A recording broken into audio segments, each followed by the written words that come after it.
A história da República Brasileira é caracterizada por constantes rupturas políticas e alternância entre regimes autoritários e períodos de democracia.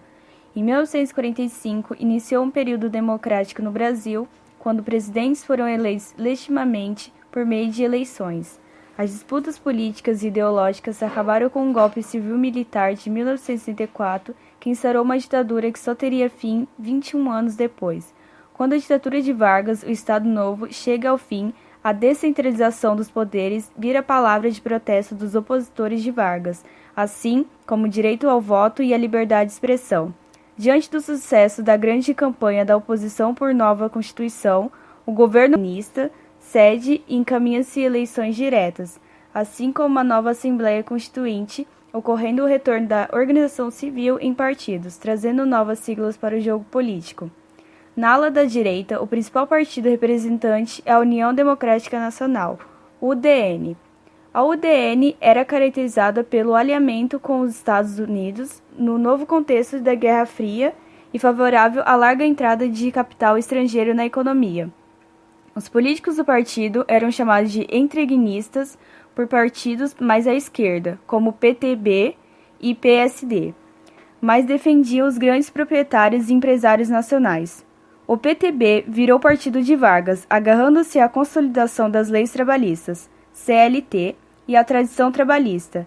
E PSD, também vinculado ao ex-presidente, elegia políticos aliados a Vargas em diversas regiões do país. Ambos defendiam a industrialização nacional sem ceder tanto espaço para o capital internacional. O retorno do PCB, Partido Comunista Brasileiro, era o principal representante da ala da esquerda naquele período.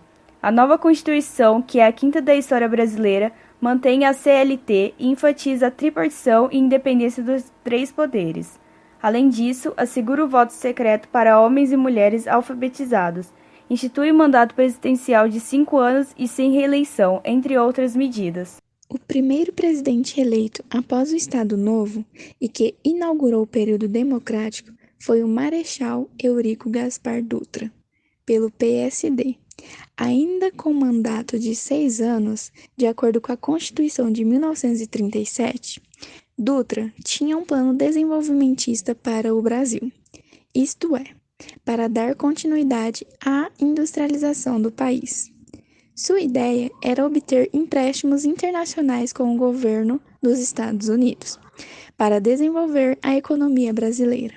Mas seu plano não deu certo, pois os Estados Unidos estavam preocupados em conter o avanço do comunismo por meio do Plano Marshall. Nessa época, o Brasil viveu uma alta inflação com a inundação de produtos importados. Dessa forma, Dutra promove a criação do Plano SALT, que eram investimentos para a saúde, alimentos, transporte e energia. Mas devido à falta de recursos governamentais, o plano não conseguiu ser aplicado de fato. Durante o governo do presidente Getúlio Vargas, que foi de 1951 a 1954, logo após a experiência do governo de Dutra, retornaram às eleições diretas e Vargas chega à presidência. Só que dessa vez foi por meios democráticos. A população votou nele, pois ele tinha uma boa imagem para o povo e pelos direitos trabalhistas que ele prometia. Devido ao cenário internacional não ser o mesmo, ele tenta colocar em prática uma postura de negociador na política internacional, que buscava atender os interesses nacionais, negociando com os Estados Unidos.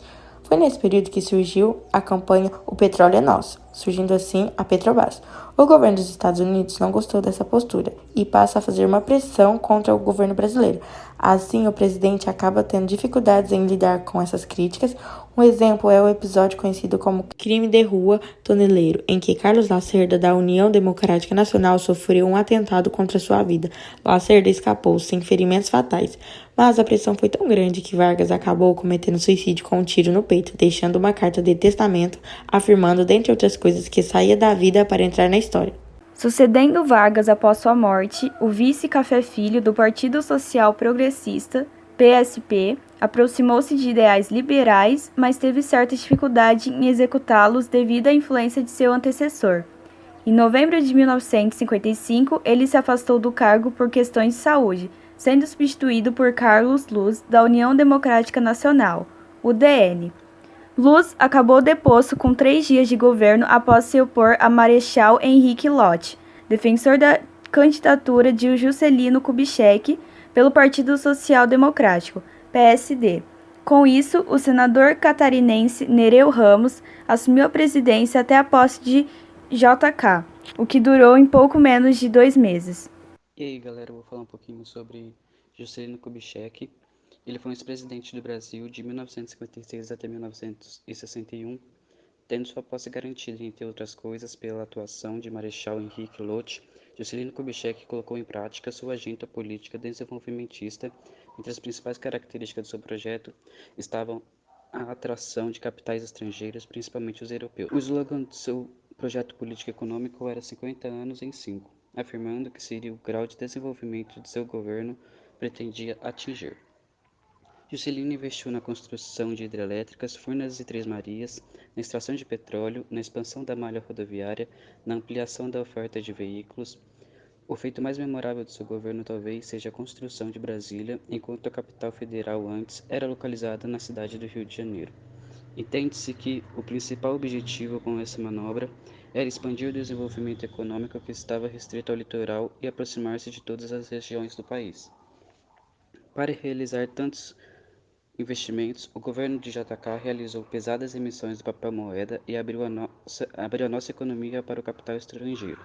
Com as duas medidas, as divisas geradas pelas multinacionais instaladas no Brasil eram desviadas para seu país de origem, e a emissão da moeda iniciou uma grande desvalorização monetária consequentemente, a inflação.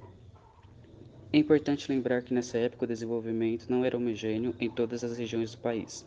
A miséria e o atraso econômico de diversas regiões impulsionaram grandes fluxos migratórios de pessoas que buscavam melhores oportunidades na região do Nordeste do Brasil. Por isso, em 1959, JK criou uma superintendência de desenvolvimento no Nordeste, SUDENE, órgão de deriva promover a industrialização e a agricultura nessa pobre região. Jânio Quadros foi eleito presidente do Brasil em 1961. Seu governo durou cerca de 6 meses, mas foi marcado por muitas polêmicas. Sua campanha pautava-se no combate à corrupção, crime do qual Juscelino Kubitschek foi muito acusado pelos opositores.